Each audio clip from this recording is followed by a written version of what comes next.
Bueno, ya estamos en vivo, ya estamos en vivo. Vamos a esperar que estén llegando algunos hermanos para darnos cuenta de que todo está bien.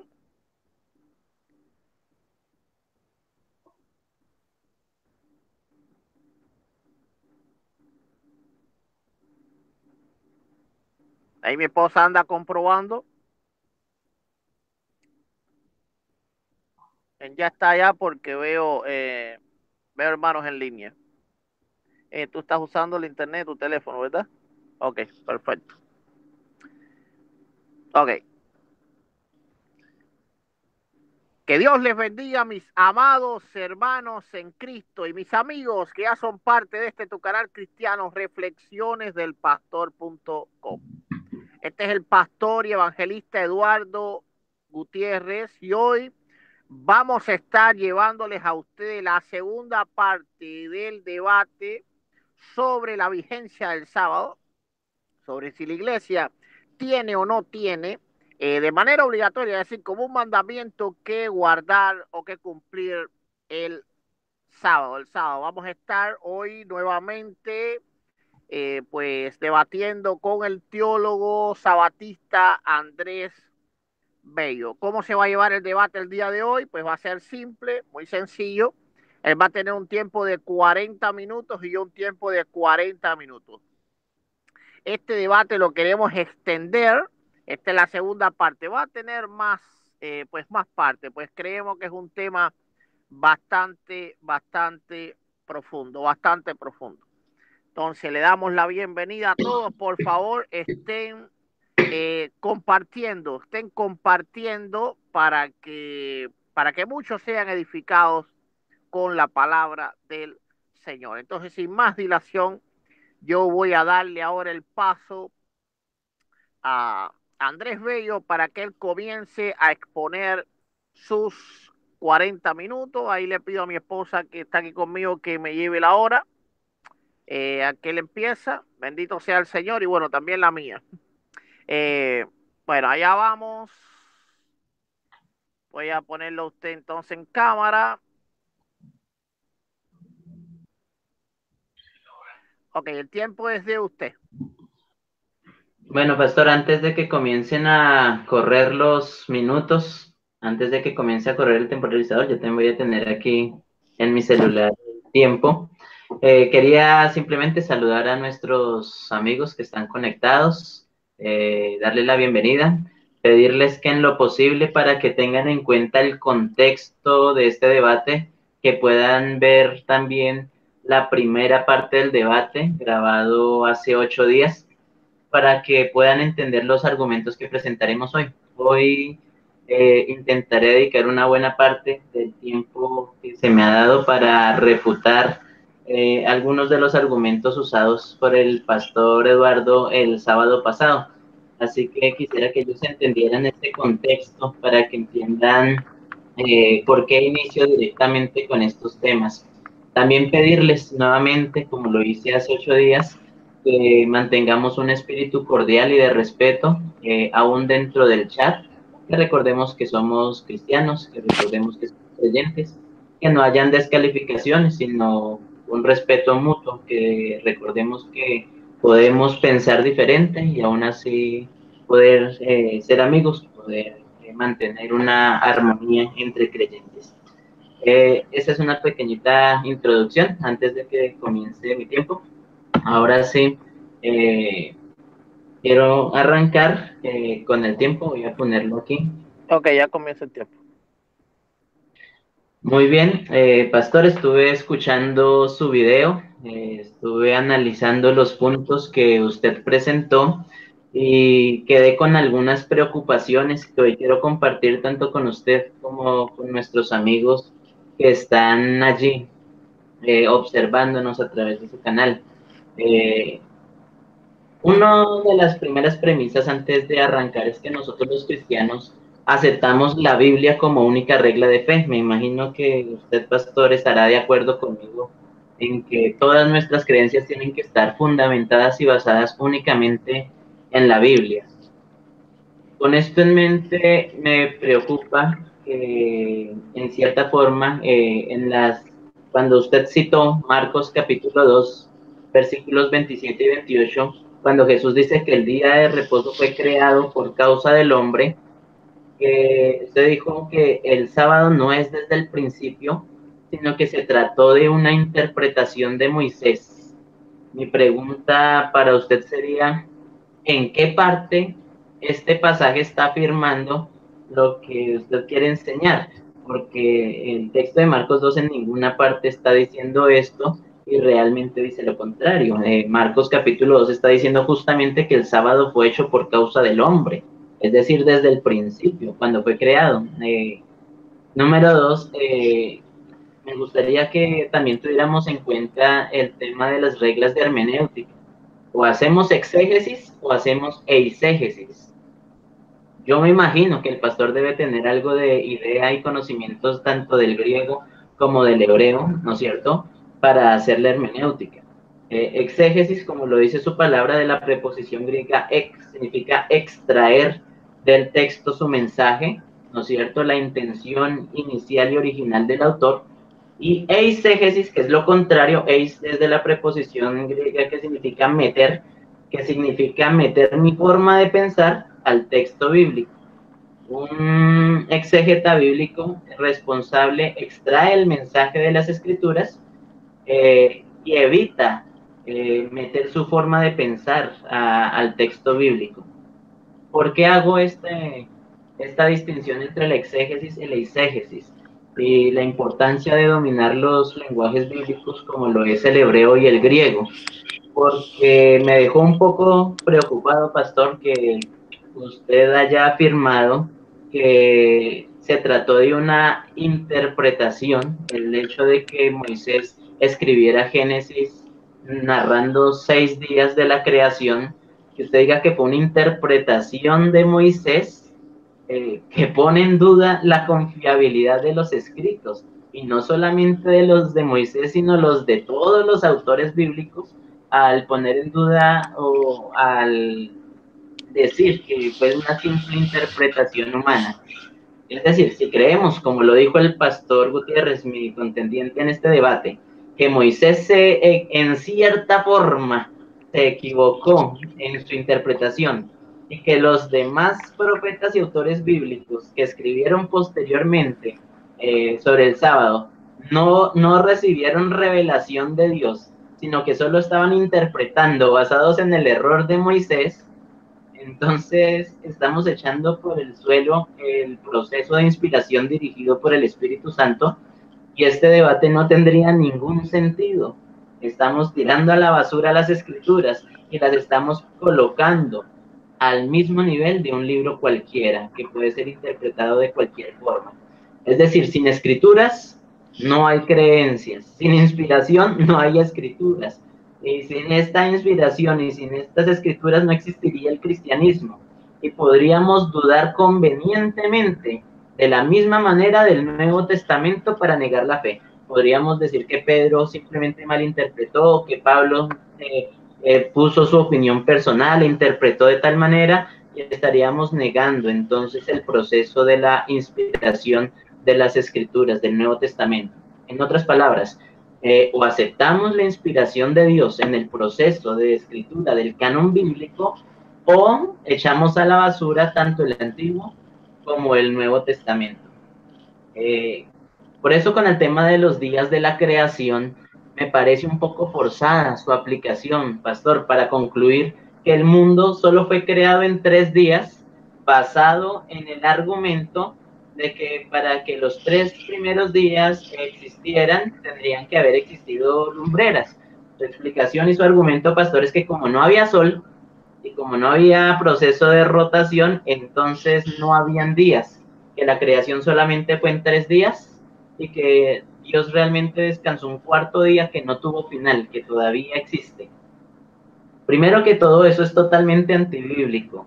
Afirmar una creación en 3 días no tiene base ni fundamento, ya que es el mismo Dios, al escribir los 10 mandamientos en tablas de piedra con su propio dedo, quien dio la validez de que fue en 6 días que creó los cielos, la tierra y las cosas que en ellos hay, y que el séptimo día descansó, como lo dice en Éxodo 20:11.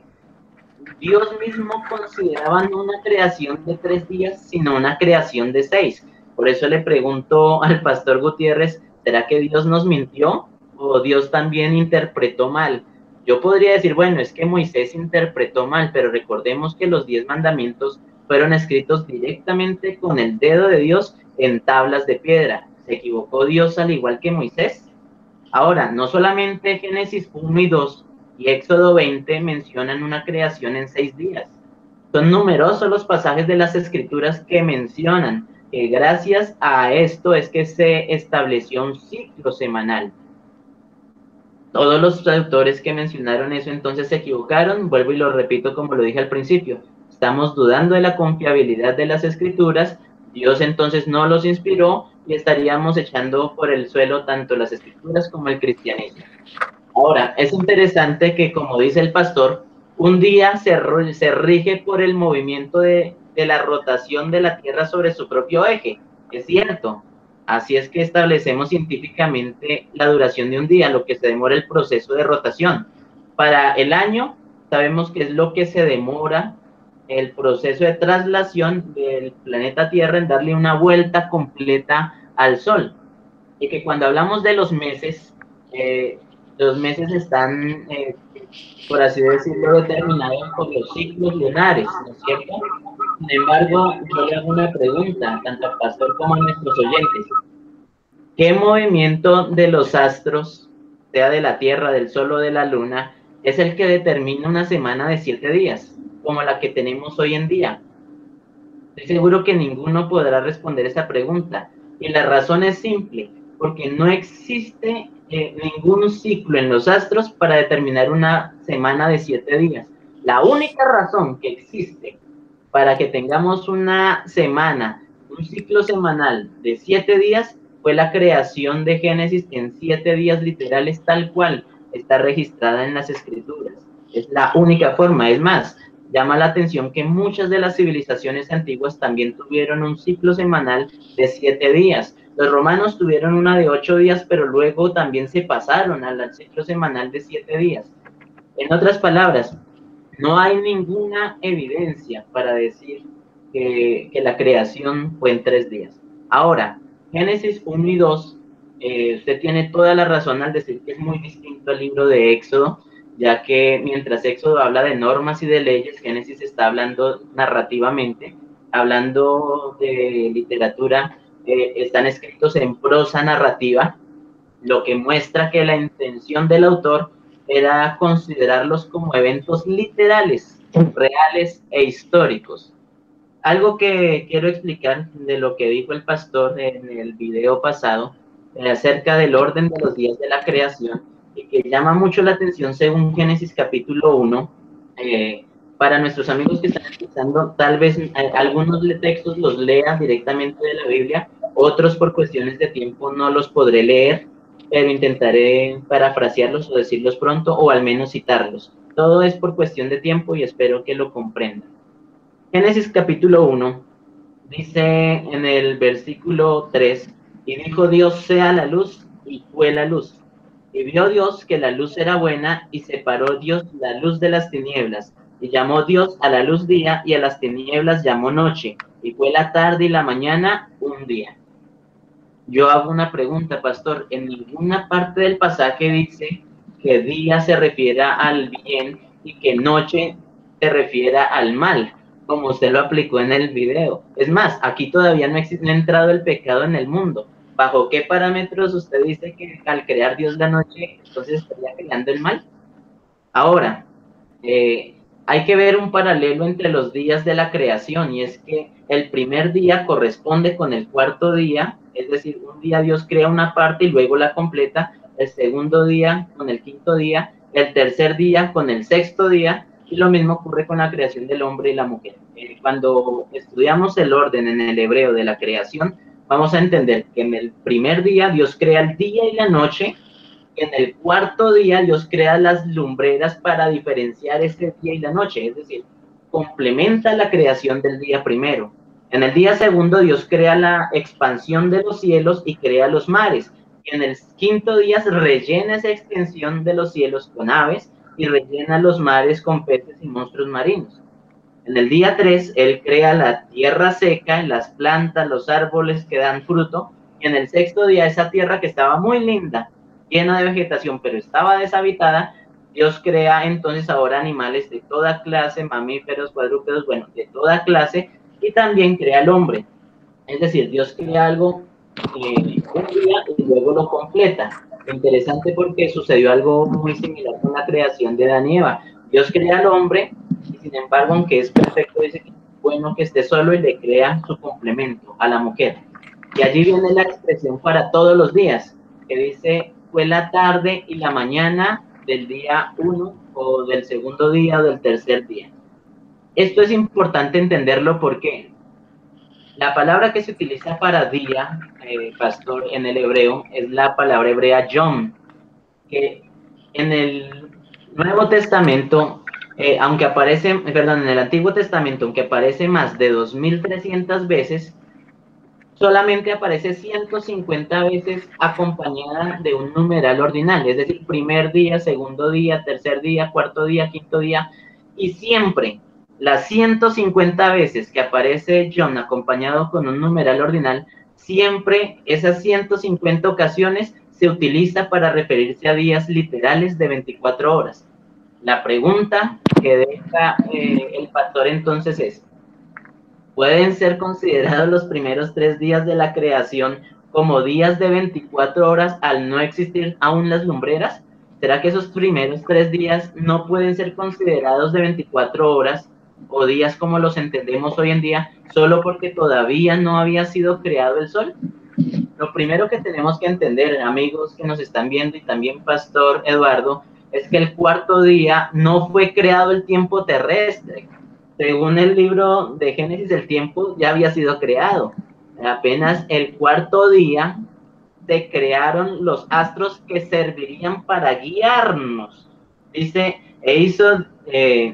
versículo 14, haya lumbreras en la expansión de los cielos y para separar el día de la noche y sirvan de señales para las estaciones, para días y para años. Es decir, no crea el tiempo hasta el cuarto día, crea los astros para diferenciar el tiempo a partir de lo que ya había sido creado anteriormente, ¿no es cierto? La duración de los días y su división entre noche y mañana no fue creado el cuarto día, eso fue creado desde el primer día de la semana de la creación. Por eso dice Génesis que cuando creó Dios la parte de la luz los llamó día, y se utiliza la expresión John nuevamente, y a las tinieblas las llamó noche, y llama la atención la frase que lamentablemente estamos omitiendo voluntariamente. Fue la tarde y la mañana un día. Esa expresión tarde en el hebreo erev y la mañana en el hebreo boker, cuando van juntas se refieren a días literales de 24 horas. Y a eso sumémosle que dice un día, es decir, la palabra John acompañada por un numeral ordinal. Para que se entienda de otra forma, la palabra John en el hebreo puede ser interpretada en algunas ocasiones como días no literales y en otras como días literales. Y la regla para que sean no literales es que tienen que ir acompañadas por una preposición, pero para que sean literales tienen que ser acompañados por un numeral ordinal, y en el caso de la creación, aparte del numeral ordinal, aparece también la expresión que fue la tarde y la mañana, para hallar una duración de 24 horas literales. Ahora, el pastor Gutiérrez se equivoca fatalmente al creer que el tiempo fue creado hasta el cuarto día. ¿Puede existir día de 24 horas sin sol? Sería la pregunta. Él afirma que no, usando descontextualizadamente el relato de Josué, de cuando fue detenido, entre comillas, el sol, que sabemos por la ciencia que lo que se habría detenido es la tierra. Sin embargo, la Biblia afirma lo contrario. Sí es posible días un conteo del tiempo sin necesidad de sol. Y la mayor evidencia de ella la tenemos aún en el mismo libro de Apocalipsis, en el capítulo 21, el versículo 23, que dice lo siguiente, que la ciudad, la Nueva Jerusalén, no tiene necesidad ni de sol ni de luna que brille en ella, porque la gloria de Dios la ilumina y el Cordero es su lumbrera. ¿Será que en el cielo no vamos a tener conteo de días, pastor? Obviamente sí. El hecho de que no haya lumbreras en la tierra nueva, ni sol ni luna, no significa de que no vaya a haber conteo del tiempo. Es más, podríamos entender, según este pasaje, que lo que Dios creó el primer día de la creación, esa luz, es simplemente los fotones, es decir, la existencia de la luz en el planeta Tierra. Y que la luz, inicialmente, los 3 primeros días de la creación, provenía directamente de Dios, hasta que en el cuarto día ya la focalizó en los astros. Ahora, ¿estaremos solamente, pastor, en la tierra nueva un solo día? Claro que no, allá estaremos por toda una eternidad. Habrá un tiempo, por así decirlo, una sucesión de días, aunque no haya ni sol ni luna. Ahora, también se contará el tiempo según las escrituras, cuando en Isaías 66, versículo 22 y 23, dice que de mes en mes va a haber conteo de meses, y de sábado en sábado vendrán todos a adorar delante de mí. Es decir, es una falacia de calificación decir que como no había sol o no había lumbreras, entonces tampoco había días. Estamos llamando de esta manera a Dios mentiroso, estamos llamando a Moisés que no supo interpretar, simplemente fue lo que él analizó y lo que él, como él lo vio. El resto de los escritores bíblicos también se equivocaron y no fueron inspirados por Dios al decir que sí hubo una semana de 7 días y que se equivocaron guardando el Shabbat. Ahora, por otro lado, y pasando de tema, dejando los 3 días de la creación según el pastor Gutiérrez, y enfocándonos en lo que realmente sucedió en ese séptimo día, a veces no entendemos lo que significa la palabra reposar. El pastor decía que el cuarto día Dios reposó y que es un reposo que nunca se ha acabado. Ya vamos a ver un poco eso, si es verdad que ese reposo no se acabó o si todavía continúa vigente y si el sábado como tal no fue un día de 24 horas.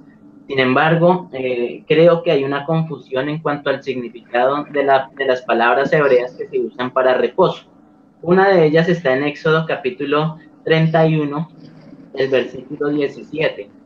Éxodo 31, 17 dice que el sábado es señales para siempre entre mí y los hijos de Israel, porque en 6 días hizo Jehová los cielos y la tierra, nuevamente una alusión a 6 días literales y directamente por Jehová, porque el versículo dice que habló además Jehová a Moisés. No es interpretación de Moisés, pastor, fue Jehová quien habló. Y dice allí claramente que en 6 días, dice Dios, dice Jehová, hizo Jehová los cielos y la tierra. Y en el séptimo día hizo 2 cosas, cesó y reposó. 2 verbos que son interesantes en el hebreo. El primero de ellos es la palabra hebrea cesó, que es la misma que aparece en Génesis 2, que es el verbo Shabbat, muy similar al sustantivo Shabbat, que se traduce por sábado. Interesante porque en toda la Biblia de todos los días de la semana siempre son primer día, segundo día, tercer día, y el único día que la Biblia le adjudica un nombre propio es al sábado, al Shabbat. Sin embargo, esa palabra Shabbat, el verbo Shabbat, significa literalmente cesar, reposar, es decir, parar. Dios estaba creando y cesó de crear, paró de crear. Esa es la primera palabra. El séptimo día Dios paró su obra creadora, pero la segunda palabra es la que hemos ignorado por mucho tiempo, porque dice cesó y reposó. Y la otra palabra que aparece allí es el verbo hebreo nafash. Y para mis amigos que conocen un poco, nafash significa literalmente tomar un respiro, un refrigerio, y proviene de la raíz hebrea navá, que significa celebrar. Es decir, no solamente es un reposo pasivo de tomar un descanso y cesar su obra creadora, sino que el verbo navá en el hebreo significa literalmente celebrar. Es interesante el uso de este verbo porque aparece, por ejemplo, en Esther capítulo 9, versículos 3 y 14, cuando dice que los judíos, después de la persecución, dice que celebraron, reposaron el 14 de Adar y lo declararon día de banquete y alegría. Y esa palabra reposar está con una connotación de día de banquete y alegría. Número 2, aparece ese mismo verbo en Proverbios cuando se nos dice que cuando disciplinamos a nuestros hijos, dice corrige a tu hijo y eso te dará reposo, nava y alegría. Dos verbos que están muy relacionados. Y es que no es casualidad que la Biblia nos muestre a nosotros que el reposo no es algo pasivo de simplemente quedarme sin hacer nada, que no solamente fue que Dios se quedó así, pum, paró, sino que celebró la creación que había hecho. Y eso lo dice el libro de Job en el capítulo 38, cuando nos cuenta de una manera interesante que durante la creación las estrellas del alba alababan y se regocijaban todos los hijos de Dios durante la creación. Ahora, ese término Nava es interesante y el verbo reposar es interesante porque sabemos que Dios no se cansa ni se agota porque Él es Dios. Por eso ese respiro o ese refrigerio no debe entenderse en el sentido de alguien cansado, agotado, sino todo lo contrario, en el sentido de refrigerarse, de alegrarse por lo realizado, es decir, una celebración. Y a eso es a lo que se refiere Isaías 58, versículos 3 y 14, al decir que el deseo de Dios para con el sábado es que fuera una delicia y no una carga, como los judíos lo habían convertido. Ahora, el pastor dice que la hora ese cuarto día nunca se ha acabado. Decir que el sábado nunca ha terminado porque Dios no ha vuelto a crear es forzar el pasaje a decir algo que no está diciendo. Génesis 2, para referirse al séptimo día, usa tres verbos en hebreo: Shabbat, Barak y Kadash. Esos tres verbos que se traducen al español como reposó, bendijo y santificó, los tres están en pasado. Incluso la versión de los 70, llamada la Septuaginta, la versión griega del Antiguo Testamento, colocan esos mismos tres verbos en aoristo primero. Los que saben de gramática griega saben que el aoristo primero es un tiempo pasado, no algo continuo, lo que indica que la acción se realizó durante las 24 horas de ese séptimo día y no, como sostiene el pastor, que todavía continúen.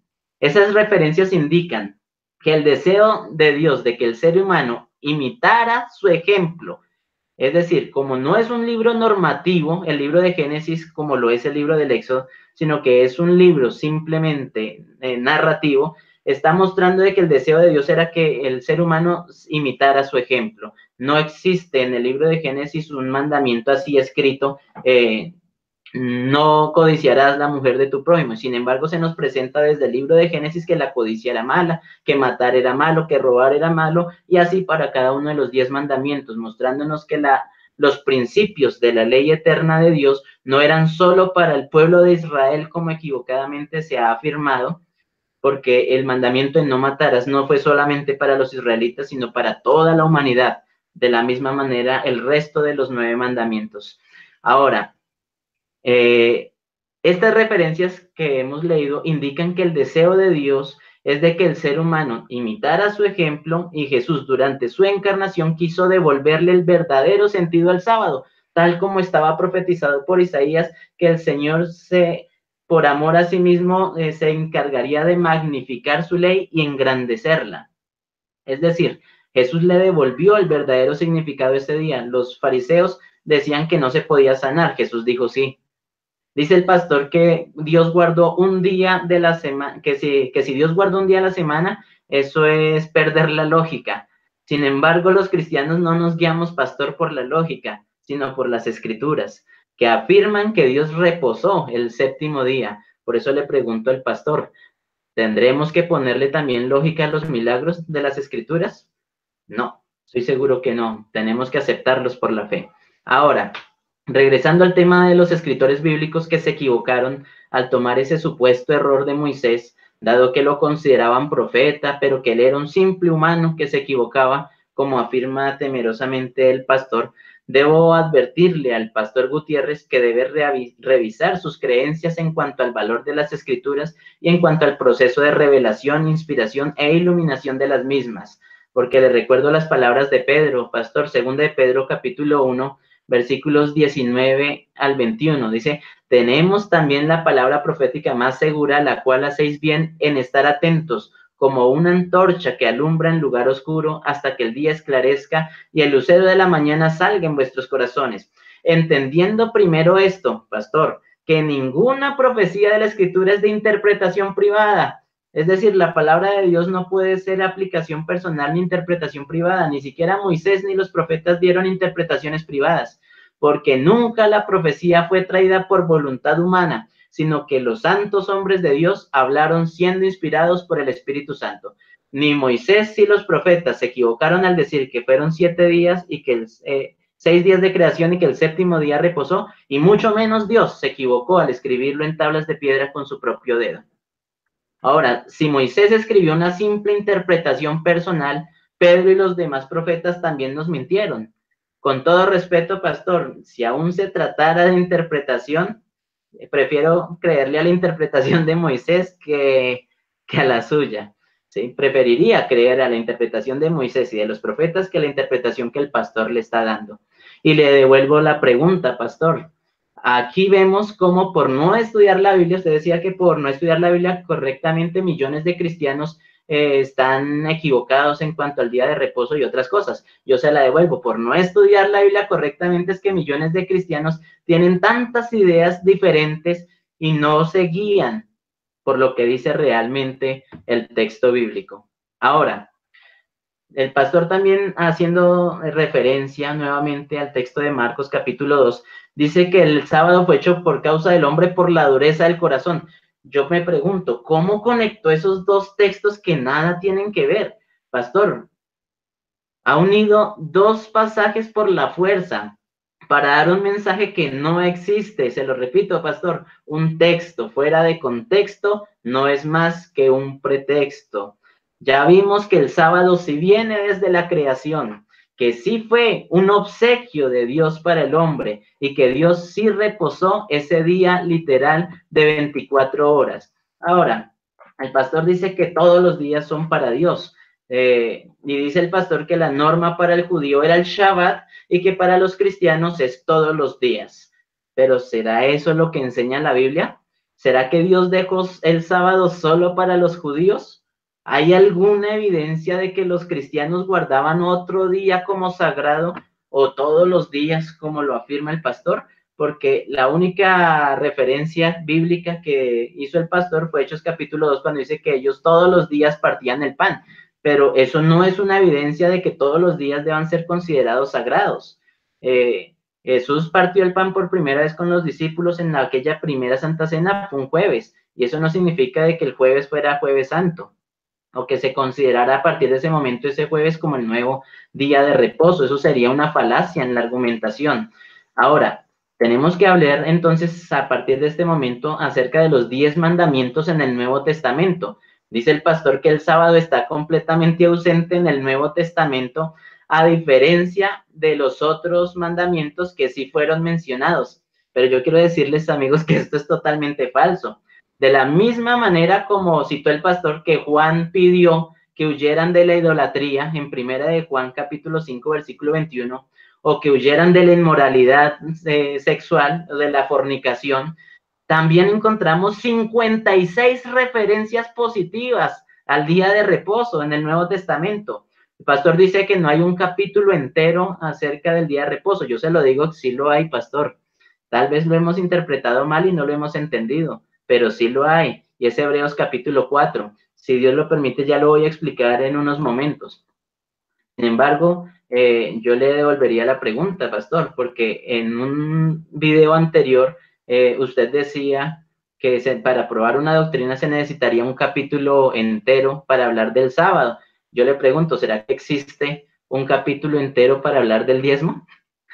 Es obvio que no. Y recuerdo, pastor, en un video que usted tuvo en una refutación al sacerdote Luis Toro, usted, para defender el diezmo, usted le dijo a él que el texto bíblico que dice que en la cátedra de Moisés se sientan los escribas y los fariseos, y que los discípulos debían hacer todo lo que ellos dijeran, mas no actuar como actuaban ellos.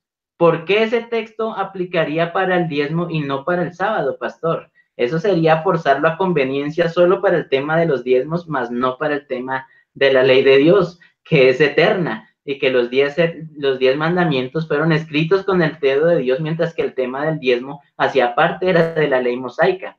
Y aquí yo quiero hacer una aclaración, pastor. Yo veo que usted tiene un poco de confusión acerca de la diferencia entre la ley mosaica y la ley de Dios. Hay una gran diferencia entre esos dos conceptos. No podemos coger y cada vez que aparece la palabra ley, ¡pum!, echarlo todo en un solo paquete y revolverlo. Una era la ley mosaica. Es más, la Biblia nos menciona distintos tipos de leyes: leyes civiles, leyes ceremoniales, leyes sanitarias, la ley moral o 10 mandamientos, leyes en que eran instrucciones de padres a hijos. Pero hagamos solamente una diferencia entre estas dos: la ley ceremonial, o también conocida como ley mosaica, y la ley de Dios. La ley mosaica, pastor, si usted lee Deuteronomio capítulo 31, el versículo 24 al 26, se nos dice que Moisés le dijo lo siguiente a los levitas. Voy a buscarlo rápidamente. Deuteronomio capítulo 31, versículos 24 en adelante, dice: cuando acabó Moisés de escribir las palabras de esta ley en un libro hasta concluirse. Interesante, la ley mosaica fue escrita por Moisés, pero cuando leemos por el contrario Éxodo 24, Éxodo 31, vamos a encontrar que la ley de Dios fue escrita no por Moisés, sino por Dios. Moisés la escribió en un libro, como decía este versículo que acabo de leer. La ley de Dios fue escrita en tablas de piedra, con su propio dedo, las que escribió Dios. Y ahora miren lo que sigue diciendo el versículo 25 y 26. Dio órdenes Moisés a los levitas que llevaban el arca del pacto de Jehová, diciendo: tomad este libro de la ley y ponedlo al lado del arca del pacto de Jehová vuestro Dios, y esté allí por testigo contra ti. Interesante, porque la ley mosaica, la ley ceremonial, que consistía en ordenanzas, sacrificios, esa ley estaba en un libro al lado del arca, mientras que la ley de Dios, los 10 mandamientos, estaban dentro del arca. Y termina diciendo la última diferencia: que quede por testigo contra ti, la ley mosaica. Sí, nos era contraria, mientras que de la ley de Dios, el salmista David dice en el Salmo 19, del 7 al 10, que la ley de Jehová es perfecta. Y por si acaso no les gusta el Antiguo Testamento y los Salmos, Pablo también afirma en Romanos que la ley es santa, justa y buena, en Romanos 7:12. Entonces, antes de concluir que la ley está abolida, hay que entender cuántas leyes hay y la diferencia que existe entre las distintas leyes, y según el contexto de cada pasaje, saber cuál fue la ley que fue abolida. Ahora, otra de las cosas que decía el pastor que hablaba es que habían textos como diferenciando entre judíos y gentiles. Un error del pastor es creer que la iglesia cristiana primitiva, compuesta por judíos convertidos al cristianismo y por gentiles, tenían reglas diferentes. O sea, habían unas reglas para los judíos y otras reglas para los gentiles. Eso no tiene base bíblica, pastor. Gálatas 3:28 aclara. Primero viene hablando acerca de que se había derribado un muro de separación entre los dos pueblos para hacer de los dos pueblos uno solo. Y luego dice: ya no hay judío ni griego, no hay siervo ni libre, no hay hombre ni mujer, sino todos somos uno en Cristo Jesús. Y judíos y gentiles, déjeme decirle, pastor, ambos guardaban el sábado, no solamente los judíos. Y quiero mostrarles rápidamente en las Escrituras cómo en el Nuevo Testamento, después de la muerte de Jesús, en la época de los apóstoles, todavía se seguía guardando el sábado tanto por los judíos como también por los gentiles. Un ejemplo de esto lo encontramos en el libro de Hechos, en el capítulo 13. El texto es bastante largo.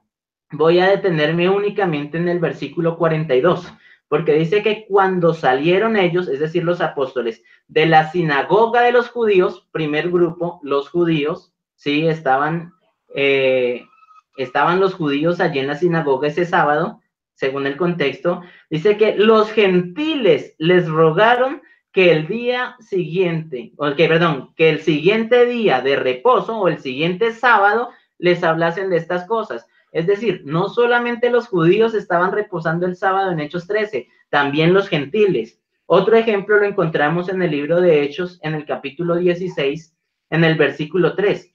Dice quiso Pablo que éste fuese con él, y tomándole, le circuncidó por causa de los judíos, primer grupo que había en aquellos lugares, porque todos sabían que su padre era griego. Más adelante dice en el versículo 13 que un día de reposo salimos fuera de la puerta, junto al río, donde solía hacerse la oración. Esta vez ya no estaban en la sinagoga, esta vez fueron junto al río.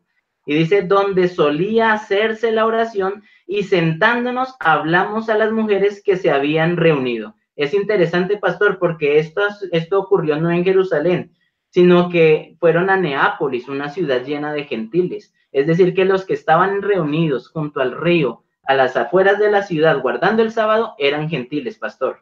Hechos capítulo 18.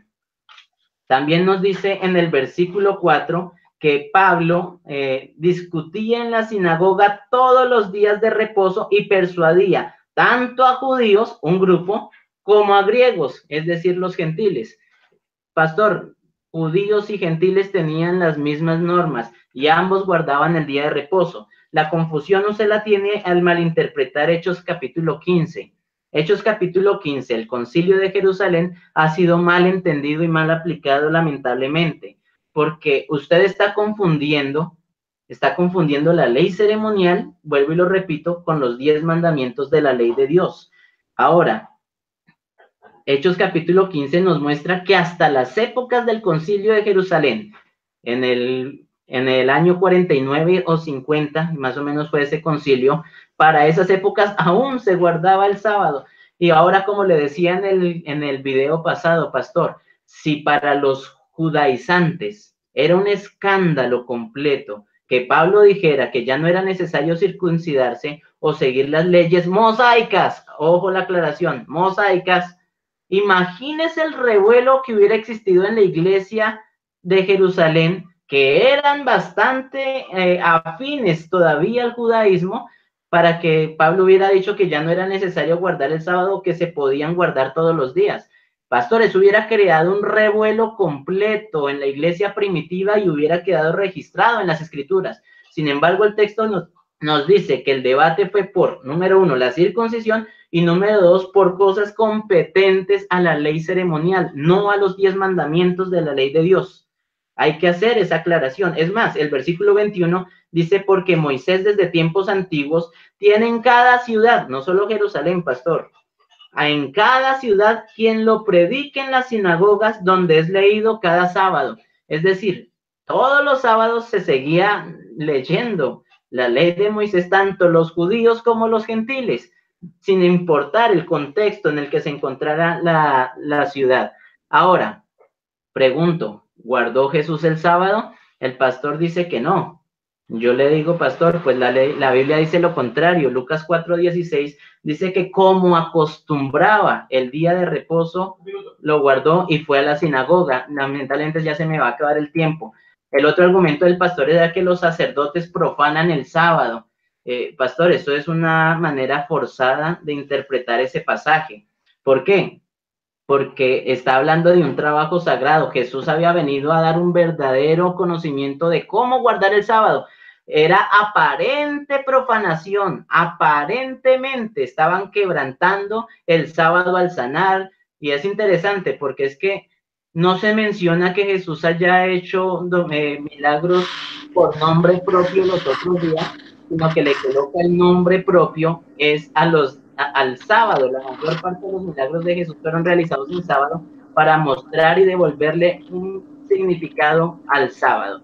Así que me parece que es bastante forzado aplicar un texto de que como todos somos sacerdotes, entonces ya todos terminó el tiempo, el tiempo terminó. Todos estamos autorizados a guardar, a violar o a quebrantar el día de reposo. Bueno, Okay, se acabó perfecto, el tiempo. perfecto. Lamentablemente, Ahora, no. por favor, apaga el audio tuyo para... Listo, pastor. Okay. Un momentico.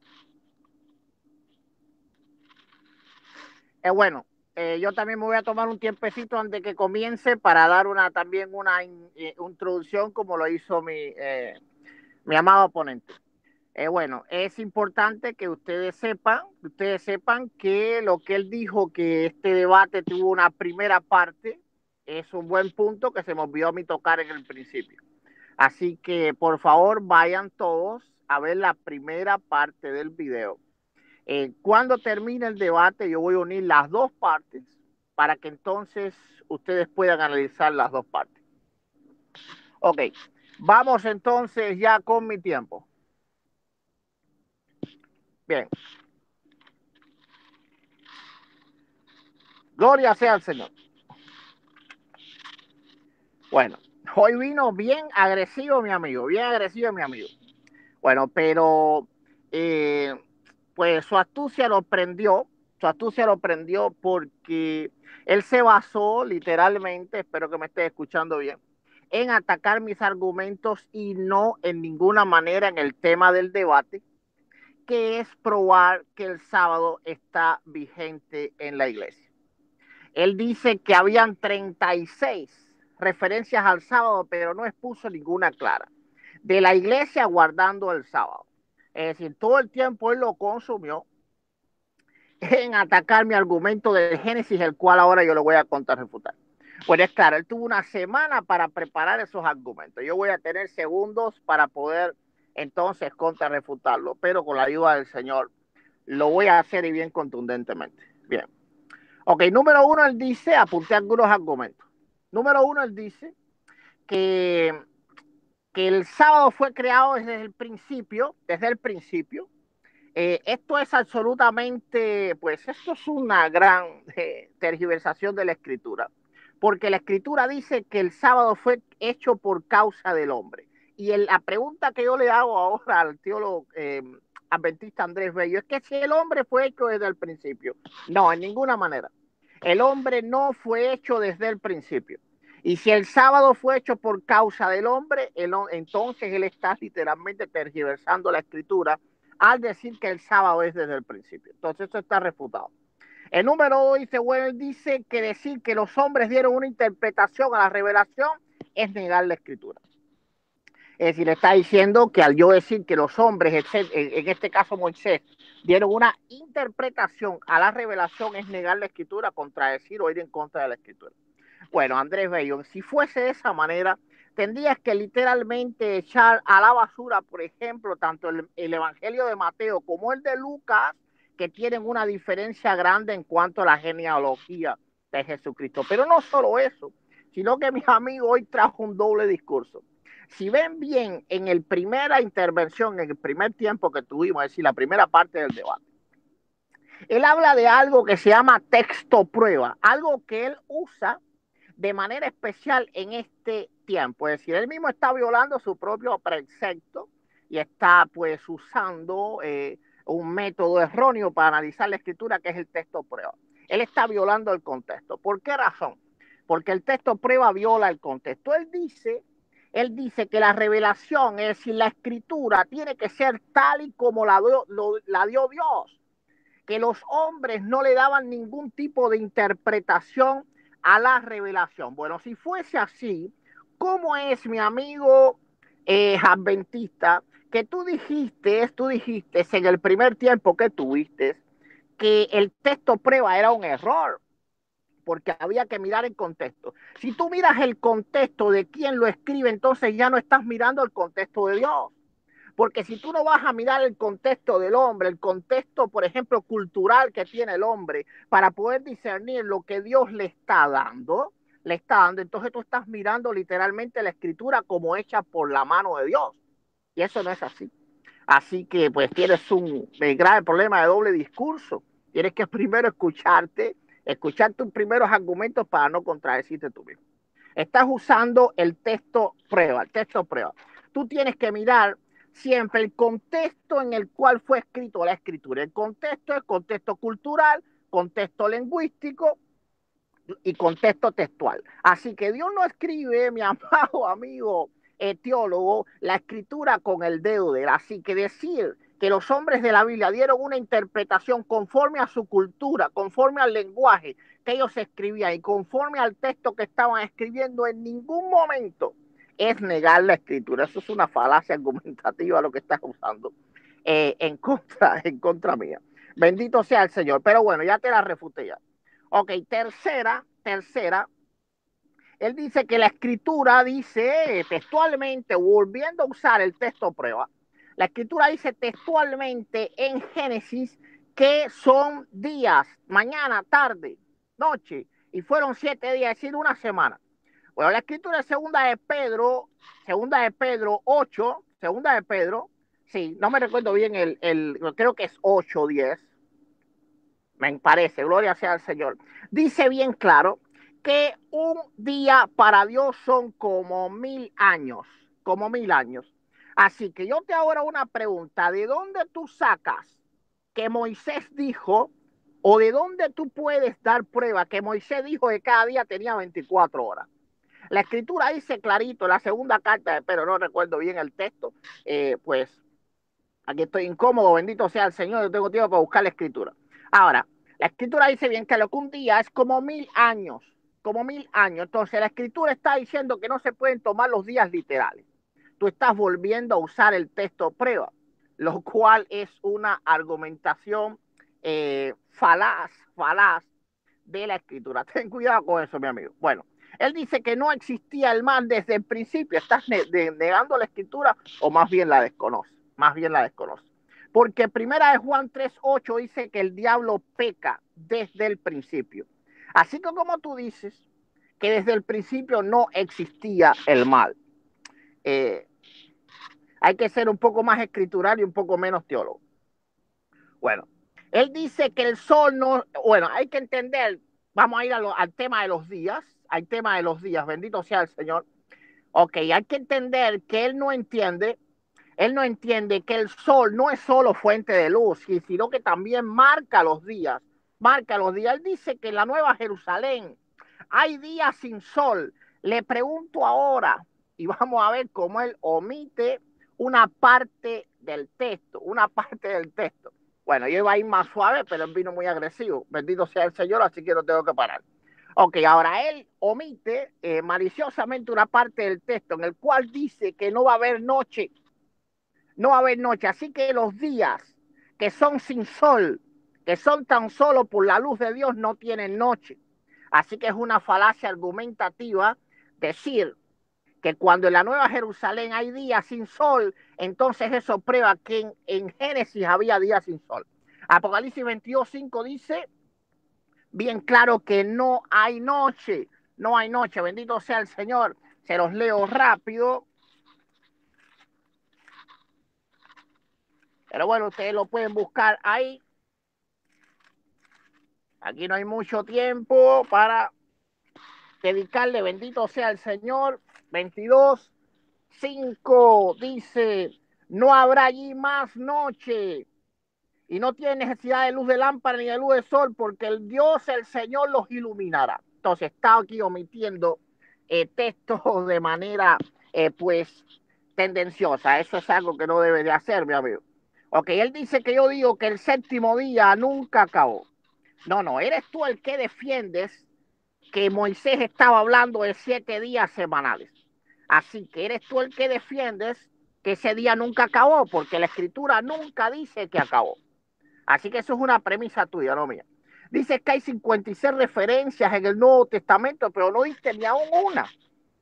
Y hablo de referencias claras. Pablo diciendo, mis amados hermanos, acuérdense de guardar el sábado. Mis amados hermanos, no se olviden del sábado, que Dios lo santificó. Jamás diste una. Él dice que no había diferencia doctrinal entre judíos y gentiles, pero ¿qué pasó en el concilio de Jerusalén? ¿Acaso la Biblia dice, y judíos y gentiles que no sean molestados por la ley, sino que tan solo se abstengan de ahogado de sangre? No. El mandato de los apóstoles fue tan solo para gentiles. Para gentiles. Él dice, como prueba de esto, él habla de que no había judíos ni griegos, así que no había diferencias doctrinales. Incluso dice pues que cuando Pablo entraba a la sinagoga discutía con judíos y gentiles, así que no había diferencia doctrinal. Bueno, aquí está usando una tergiversación completa de la escritura. ¿Por qué razón? Porque si Pablo discutía con ellos es porque no eran cristianos, Andrés, no eran cristianos, así que entre judíos habían en la sinagoga, pues judíos y gentiles todos juntos. Pero en el cristianismo vemos en Gálatas capítulo 2 como había diferencia entre judíos y gentiles. ¿Por qué razón? Porque el mismo Pedro tenía miedo que los judíos lo vieran comiendo con los gentiles y unidos con los gentiles. Bueno, a ver, dame el teléfono ahora. Bendito sea el Señor, que aquí tengo también un documento aquí, unas veces apunté algo, otras veces, momentico. Ok, vamos ahora. Bien. Nuestro ponente en este debate habló en la primera parte del debate sobre la teología del texto de prueba, pero básicamente él trata de ver la Biblia de una forma demasiado literal, sin tomar en cuenta el contexto, por lo que él ahora está haciendo uso de este error teológico, el no tomar en cuenta el contexto de los versos. Bien, aquí vemos dos versos en contradicción. Uno, la Biblia habla de mañana y tarde y de días en el pasaje de Génesis, incluso habla del séptimo día. Dos, por otra parte, la Biblia dice que Dios creó el sol en el día cuarto y no en el primero. Así que tenemos dos textos en contradicción. Por un lado tenemos mañana y tarde, y por otro lado sabemos que si el sol no existe, mañana ni tarde.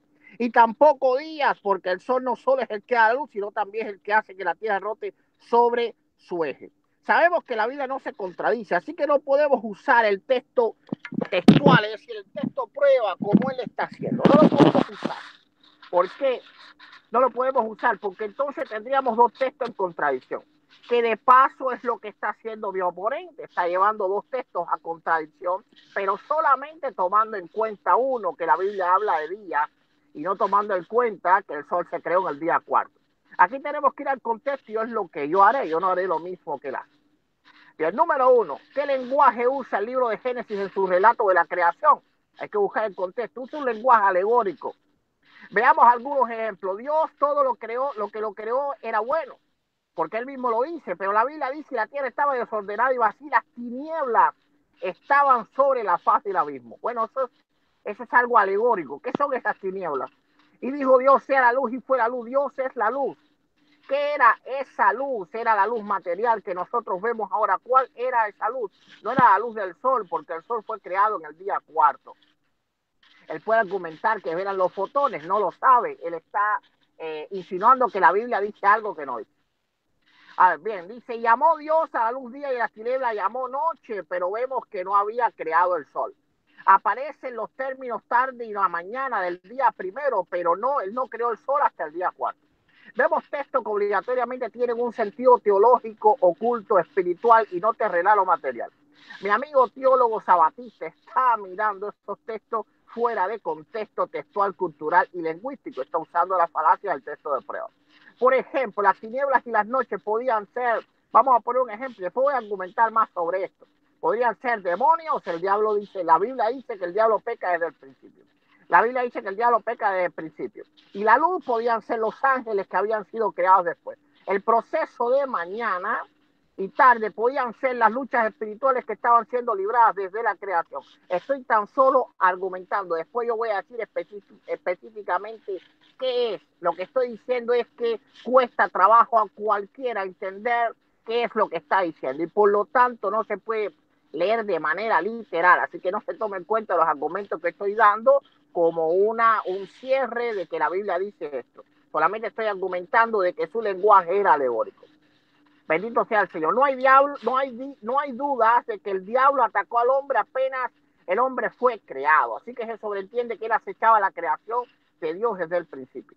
Para que mi amado oponente pueda probar de que las mañanas y tardes se referían a días de 24 horas, tendría que explicar los términos teológicos, incluso escatológicos, que encierra el pasaje de la creación.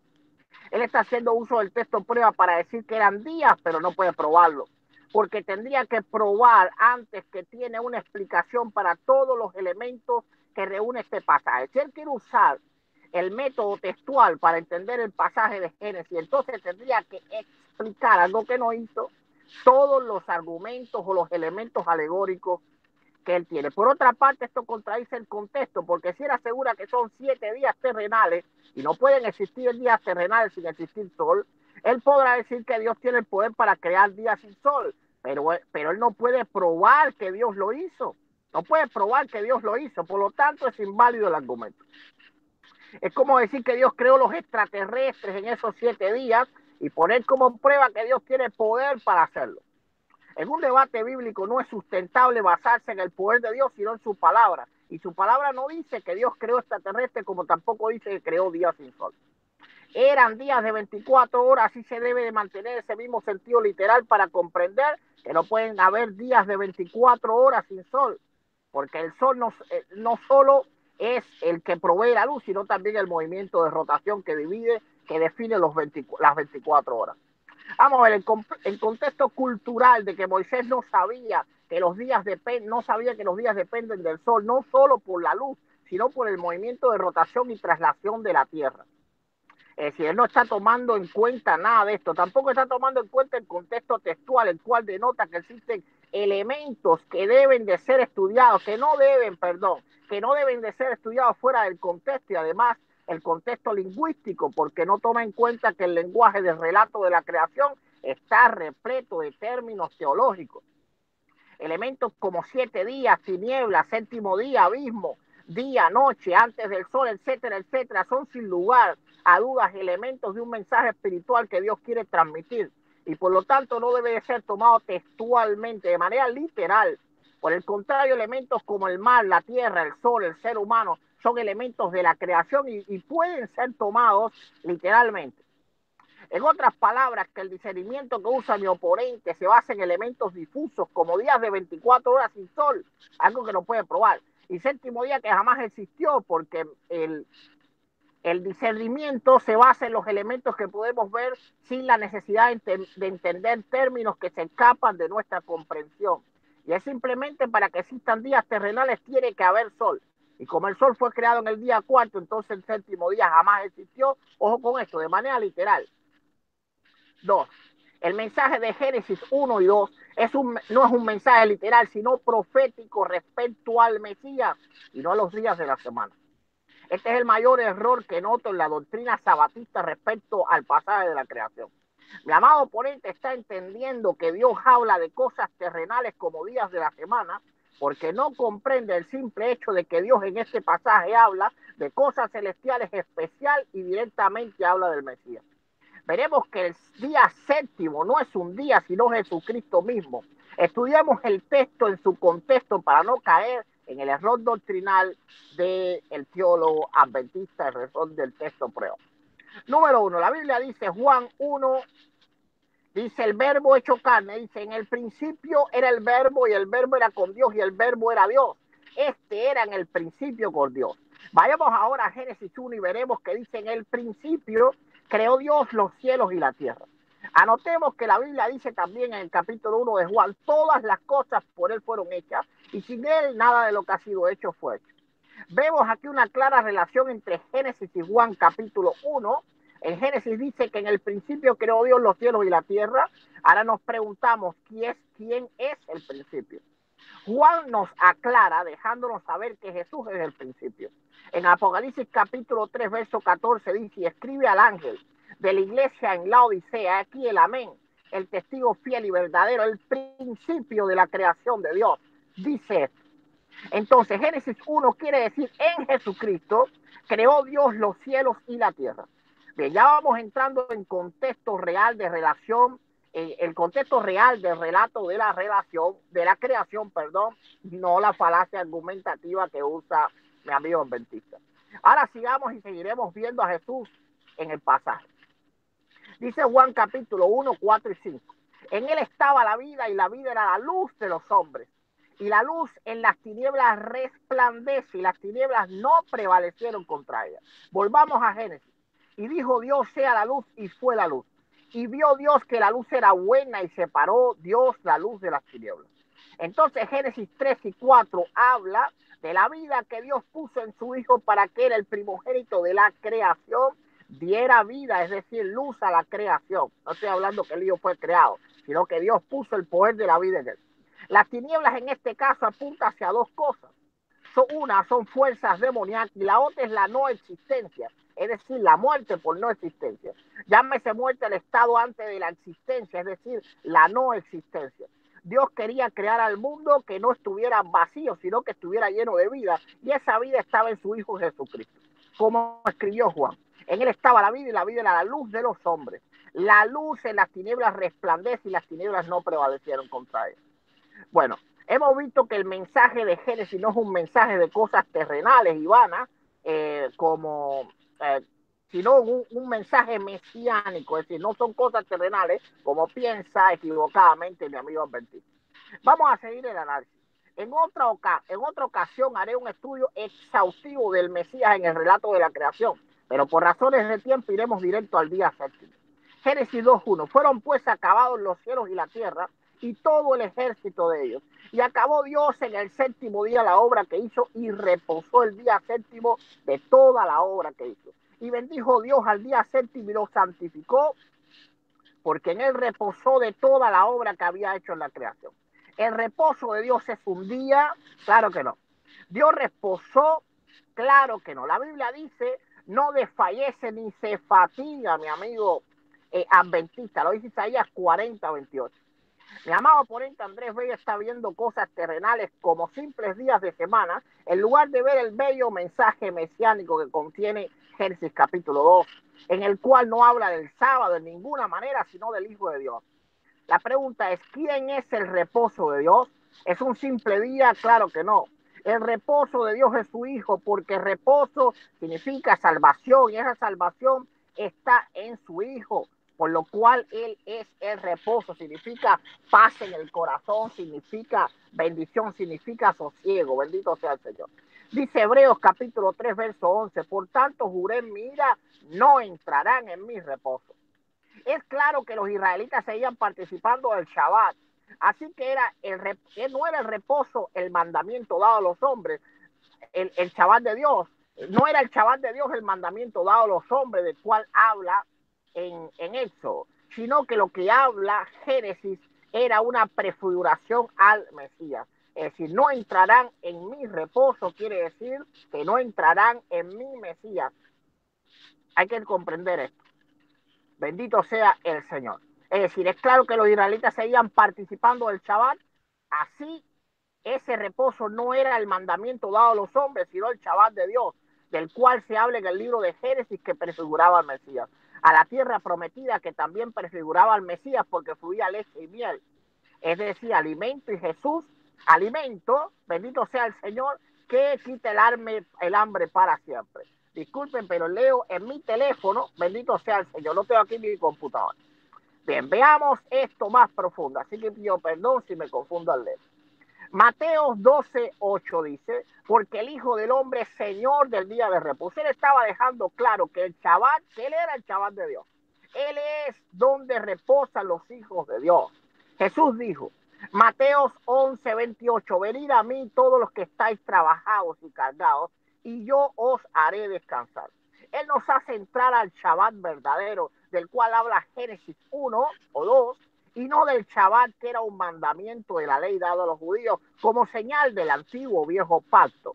Moisés interpretó que Dios hablaba de días de la semana porque Moisés no comprendía aún la obra mesiánica. Para Moisés la salvación estaba en ser libre de Egipto, entrar a la tierra prometida y cumplir una ley. Pero Dios le estaba revelando algo aún más poderoso, le estaba revelando a su propio Hijo. El ver un día de la semana en el mensaje de la creación es un discernimiento erróneo y pobre, y que no alcanza a ver el verdadero mensaje de este hermoso pasaje. La creación habla de Jesús, y como prueba final expongo que el pasaje de la creación comienza hablando de Jesús y termina hablando de Jesús, porque comienza hablando del principio de la creación y termina hablando del reposo de Dios, que ambos son su Hijo. Él es el alfa y el omega, el primero y el último, como dice Apocalipsis 22:13. Yo soy el alfa y el omega, el principio y el fin, el primero y el último. Es decir, el principio, Él es el principio y el reposo. Nosotros, la iglesia de Cristo, no vemos cosas terrenales que solo eran sombras en el pasaje de la creación, sino que vemos al Hijo de Dios, Señor del día de reposo. Otro contexto que ha tomado erróneamente mi oponente en este debate es ver al descanso de Dios en el séptimo día como parte del mandamiento del Shabbat. La Biblia dice, y acabó Dios en el día séptimo la obra que hizo y reposó el día séptimo de toda la obra que hizo.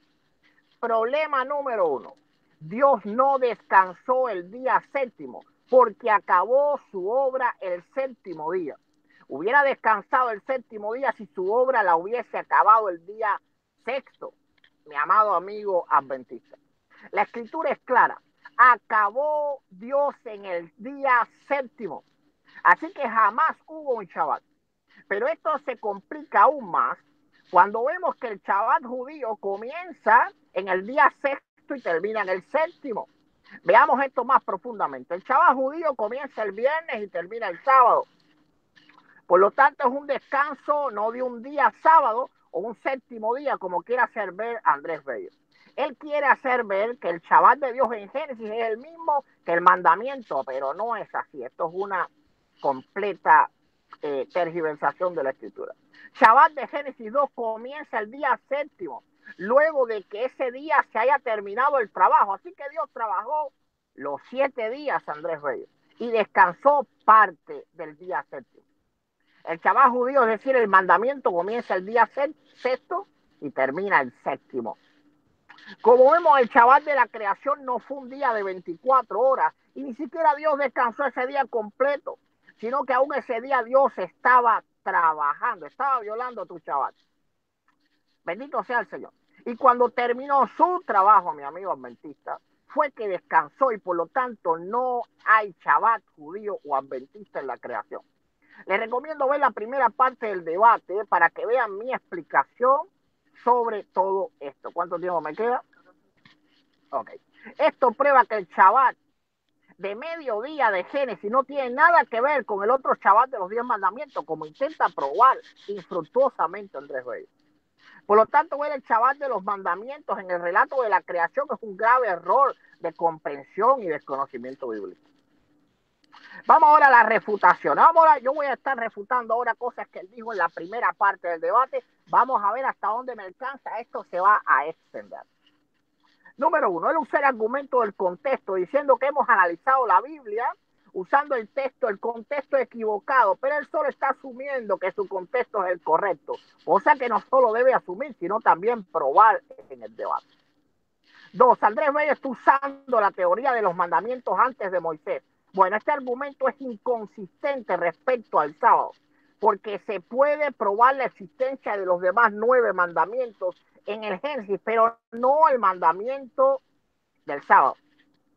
No el mandamiento del sábado, puesto que aunque ya vimos que en el relato de la creación no habla del sábado, no habla del sábado, en caso de que aceptáramos que sí habla del sábado, de todas maneras es solo una narración de la creación y no un mandamiento, por lo que Andrés Bello asume sin pruebas. Él puede decir que los demás mandamientos en Génesis tampoco están especificados en un verso bíblico, pero podemos ver en Génesis al hombre cumpliendo los demás mandamientos o a Dios juzgando la violación de los demás mandamientos. Pero el sábado no aparece ni cumpliéndose ni violándose antes de Moisés. Por ejemplo, no matarás, Caín, no codiciarás Jacob, no adulterarás Gomorra, no harás imágenes, Génesis 35:2, que dice quitar los dioses ajenos que hay entre vosotros, no dirás falso testimonio, el diablo cuando mintió a Eva, honra a tu padre y a tu madre, lo vemos en Génesis 49, versos 3 y 4, cuando Rubén es reprendido por deshonrar a su padre, no tomarás el nombre de tu Dios en vano, vemos al diablo, el Señor reprende al diablo, vemos al diablo usando el nombre de Dios para mentir, etcétera, etcétera, etcétera. Es importante comprender que los sábados son todas las semanas, así que es absolutamente fuera de la verdad y la realidad que habiendo ocurrido tantos y tantos sábados durante la vida de los hombres de Génesis, no se haya visto ni una sola vez a alguien guardando el Shabbat o siendo juzgado por no guardarlo. Los asesinatos, robos, adulterios y otros pecados ocurren con mucha menos frecuencia que los sábados que vienen en cada semana de la vida de un ser humano. Así que si existiera la prohibición de trabajar los sábados, con toda seguridad Génesis hubiera estado llena de relatos sobre el tema. No existe en el libro de Génesis un solo ejemplo de alguien guardando o violando el sábado. Es decir, que el sábado simplemente no tiene presencia ni como cumplimiento, ni como incumplimiento en ningún pasaje del libro de Génesis. Por lo tanto, decir que el Shabbat tiene presencia en los creyentes del libro de Génesis es completamente, literalmente mentira. Por lo tanto, constituye un argumento falso. Número 2, domingo por sábado, que él usó en el primer tiempo. Él dice que la Iglesia Católica cambió el sábado por el domingo. Este argumento no se sostiene en este debate porque no se está definiendo o discutiendo si el domingo debe de guardarse o no. Imaginemos que Andrés Bello está debatiendo con un testigo de Jehová y el testigo de Jehová le dice que Jesús es Dios, no es Dios, porque los concilios católicos aprobaron la divinidad de Jesús, y de esta manera el testigo de Jehová acusa a Bello de seguir el batería. Ponme rápido el cargador. Bueno, espero.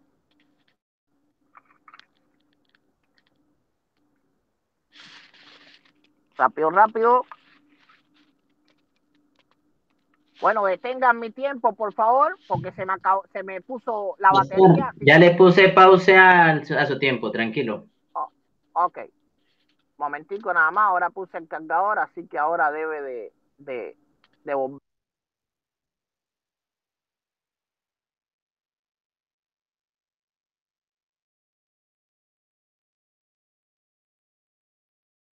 Nunca te pasa a ti, así.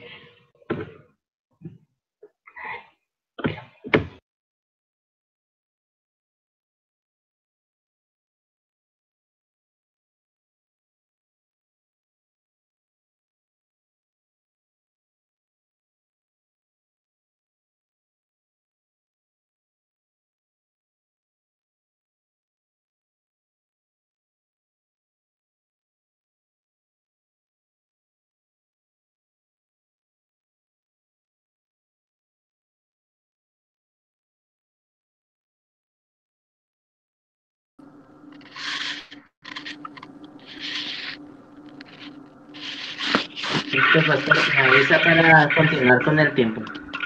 Sí, un momentico nada más. A ver, déjame.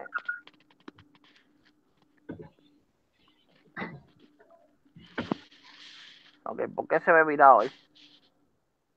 Ok, momentico nada más.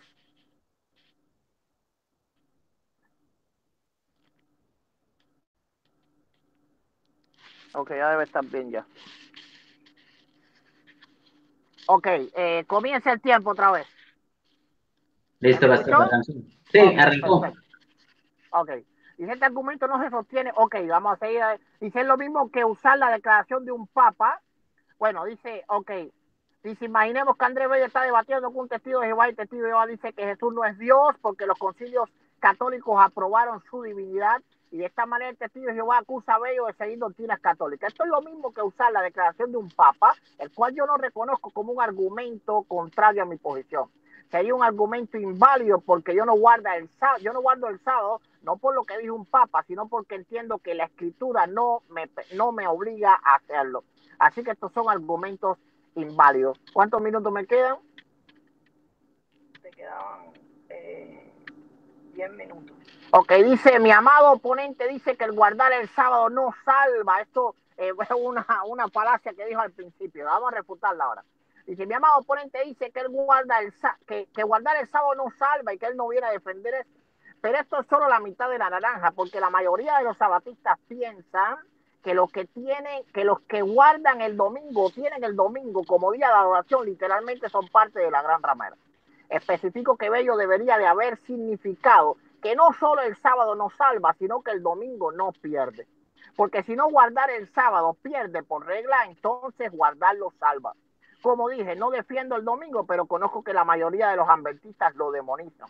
No estoy asegurando que Bello lo demonice, pero solo digo que su argumento estuvo incompleto porque no especificó si no guardarlo pierde o no pierde.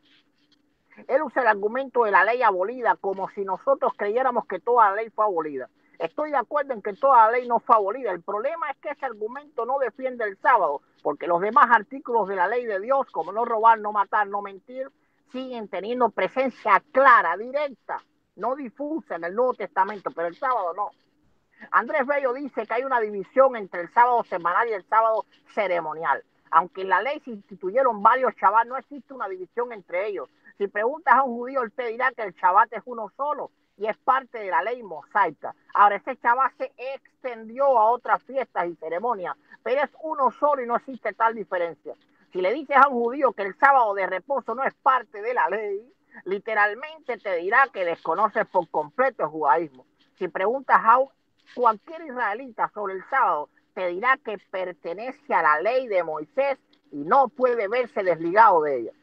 Otro argumento que expone Andrés Bello es que la ley no tenía propósito de salvar o limpiar. Bueno, esto es incorrecto, porque a través de la ley había remisión de pecado por medio del derramamiento de sangre. Dice Hebreos 9:22, y casi todo es purificado según la ley con sangre, y sin derramamiento de sangre no se hace remisión. El propósito de la ley era el de reconciliar al pecador a través de los sacrificios y ritos. Por otra parte, Andrés dice que la ley no limpia porque es un espejo y el espejo no limpia. Pero vemos que incluso había leyes de purificación, así que la ley sí limpiaba. El problema es que solo era sombra y prefiguración de una vía más sublime de salvación y purificación, que es Jesucristo. Mi amigo Andrés, ¿cuántos minutos me quedan? Te queda uno. No, Pastor, te queda uno, no. le quedan 7 minutos. Hasta 16. Ok, 7 minutos me quedan. Bien. Dice, el argumento que Jesús no vino a abolir, sino a cumplir la ley es muy mal usado por mi amado oponente. Y explicaré por qué. Estudiamos este pasaje, Mateo 5, 17 y 18. No penséis que he venido a abrogar la ley o los profetas, no he venido a abrogar, sino a cumplir. Porque es cierto Dios que aunque hasta que pasen el cielo y la tierra, ni una jota, ni una tilde pasará de la ley hasta que todo se haya cumplido. Luego, mi amado oponente agrega que la Biblia dice que Jesús vino para que la justicia de la ley se cumpliera en nosotros, citando la Escritura. Usemos la hermenéutica para analizar el texto y el contexto. Mi amado oponente confunde los verbos mantener, confirmar o reafirmar con el verbo cumplir. Jesús no dice que venía a reafirmar la ley, sino a cumplir, es decir, a cumplirla. Pero en esto también se equivoca mi oponente. Aquí la palabra cumplir no significa obedecer, sino consumarla. El propósito de la ley era el traer perdón de pecados y reconciliar al hombre con Dios. A esto vino Jesús. Por eso en la cruz él dijo testelestai, que significa consumado es. Cuando él dijo consumado es, toda la ley había sido cumplida y consumada y por lo tanto quedaba abolida. La ley no era más que una profecía mesiánica, porque los sacrificios y ritos anunciaban la obra redentora del Mesías. Cuando esa obra se cumplió, entonces la profecía, que era la ley, había sido cumplida por completo. En otras palabras, Jesús estaba diciendo que él no venía a quitar la ley, sino a que lo que profetizaba la ley, que era el sacrificio del Cordero, se cumpliera. Por lo tanto, cuando dijo, porque de cierto Dios que hasta que pasen el cielo y la tierra, ni una jota ni una tilde de la ley, hasta que todo se haya cumplido, no estaba queriendo decir que la ley perduraría, pues de lo contrario estaba en contradicción con la teología del apóstol Pablo. La condicional hasta que pase el cielo y la tierra queda absorbida por la condicional hasta que todo se haya cumplido. Esto se cumplió en la cruz del Calvario cuando él dijo consumado es. Es muy fácil probar que Jesús no cumplió la ley judía, y esto lo vemos en el pasaje, por ejemplo, de la hija de Jairo, cuando él resucitaba a un muerto, se acercaba a los muertos y él no se purificaba. Eso era parte de la ley judía. Él nunca, cuando resucitó un muerto, se purificó. Así que hay muchos pasajes, pero ya estoy corto de tiempo. Ahora citaré algunos de los puntos adicionales que señaló. Bueno, dice, a ver. Dice, estaba profetizado que los sábados y fiestas judías serían quitados, eliminados. Eso está en Oseas 2:11. Haré cesar todo su gozo, sus fiestas, sus lunas nuevas y sus días de reposo. Bendito sea el Señor. El sábado era solo para judíos. El sábado fue dado a los judíos, al pueblo de Israel. Ezequiel 20:12 dice, y les di también mis días de reposo para que fuesen por señal entre mí y ellos, para que supiesen que yo soy Jehová que los santificó. Bendito sea el Señor. El pacto perpetuo con Israel. Él dice que el sábado es un pacto, bueno, no lo dice, lo defiende, ¿verdad? Bendito sea el Señor. Ahora, Génesis 17:13 dice, debe ser circuncidado el nacido en tu casa y comprado por tu dinero, y estará mi pacto en vuestra carne por pacto perpetuo. Y ya vemos que la circuncisión fue quitada. El sacerdocio también era perpetuo, eso 30:21. Dice que era por estatuto perfecto, y el sacerdocio levítico fue quitado también. Por lo tanto, el sábado perpetuo y el argumento del sábado perpetuo es completamente falaz, porque la palabra perpetuo en la Biblia no quiere decir que duraba para siempre, sino que se sostenía dentro mientras que el pacto antiguo siguiese. Y ese pacto se acabó en la cruz del Calvario, cuando el Señor crucificado dijo, consumado es, que quiso decir todo está hecho. La ley había sido cumplida. Por lo tanto, nosotros entramos ahora en el Shabbat de Dios, que es Jesucristo. No un día, como quiere defender mi amigo Bello. Bendito sea el Señor. ¿Cuánto queda? Un segundo. ¿Un segundo? Queda No, 3 minutos. 3 minutos. Bendito sea el Señor.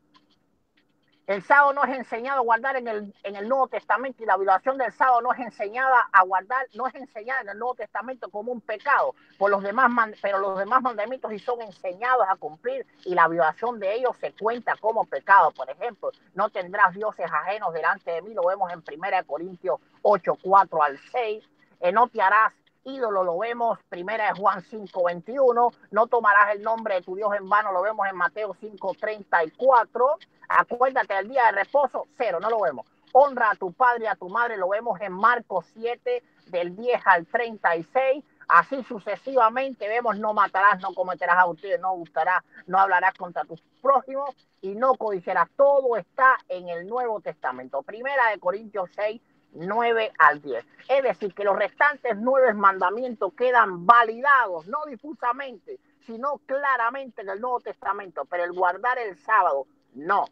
El que no crea que esto es una prueba de la invalidez del sábado, en el nuevo pacto creo que están teniendo graves problemas para comprender la escritura. Un nuevo pacto tenía todo que haber sido definido. Ahora, lo de los demás 9 mandamientos están definidos. Ojo con esto, no difusamente, no usando el texto prueba, no sacando textos de contexto. Bendito sea el Señor, como falazmente quiere hacer mi amigo adventista, sino que están bien, muy bien definidos en el Nuevo Testamento. Por lo tanto, literalmente no hay ninguna prueba de que la iglesia de Jesucristo, la iglesia gentil, tenga que seguir el sábado, tenga que guardar el sábado de ninguna manera. Bueno, aquí yo me despido, no sé el tiempo que queda, pero no quiero quedarme con los argumentos a la mitad. Bendiciones a todos, bendito sea el Señor. Pues espero que ustedes estudien muy bien, Vino hoy agresivo mi amigo, alabado sea el Señor, pero bueno, yo respeto esto, yo estoy acorde a las leyes que me impongan. Bendito sea el Señor, pero no a la judía, amén. Este es el pastor y evangelista Eduardo Gutiérrez, que Dios le bendiga, es mi mayor y único anhelo. Mi tiempo habrá terminado, ahora yo le voy a dar 2 minutos a mi amigo Andrés Bello. Recuerden que en estos 2 minutos no se puede hablar nada del debate. Tiene que ser tan solo un mensaje de él personal hacia ustedes. Estudien los argumentos, repásenlo, vean el primer tiempo, absolutamente nada del debate, nada del debate. Yo voy también a cumplir ese precepto. Entonces, voy a ponerte en cámara, el tiempo es de usted. Ok, ya estás, ya. Listo, pastor, no, en ningún momento estoy de mal genio, hoy estoy un poco contento, efusivo. No piense que estoy en ningún momento agresivo porque creo no haber dicho ninguna palabra irrespetuosa. Sí, fui muy efusivo y fui muy enfático, pero creo que no fui irrespetuoso. Igual yo invito a todos mis amigos para que observen, por favor, las 2 partes de este debate. Recuerda, nada del debate, todo un mensaje personal. Bueno, entonces para que estudien personalmente las escrituras, que no sigan a hombres como yo, ni como el pastor, a ninguno, sino que nuestros ojos estén puestos siempre en Cristo Jesús, el autor y consumador de la fe. Así que invitados para que investiguemos por nuestra propia cuenta y podamos sacar los argumentos bien estudiada la palabra de Dios. Nos vemos dentro de 8 días posiblemente para continuar con este debate. Bueno, amén, bendiciones. Yo simplemente me voy a despedir, voy a, pues, agradecerle a Andrés Bello, agradecerle a todos y también a quien prestó la casa para que él para que iniciar el debate, bendito sea el Señor, agradecerle a todos los que han estado aquí. Este debate va a continuar porque es algo que es bien profundo, bendito sea el Señor, bien profundo. Así que yo he propuesto a Andrés Bello que continuemos el debate para exprimir toda la Biblia completa hasta la última gota para que estos debates queden como un tema de referencia en la iglesia, un tema de referencia en la iglesia. Es mi deseo, bendito sea el Señor, y espero que el Señor nos ayude a cumplirlo. Gracias a todos los que han estado, gracias a todos, Dios les bendiga mucho, bendito sea el Señor, y ahora ya entonces vamos a despedirnos. No se vayan del aire porque voy a abrir otro video tan solo para saludarlos y darles pues update del canal y todas las cosas, no para el debate. Nada voy a tocar respecto al debate. Bendito sea el Señor. Pero bueno, no se vayan, vamos a hacer otro video. Recuerda buscarnos siempre en reflexionesdelpastor.com. Este es el pastor Eduardo Gutiérrez. Bendiciones. Amén.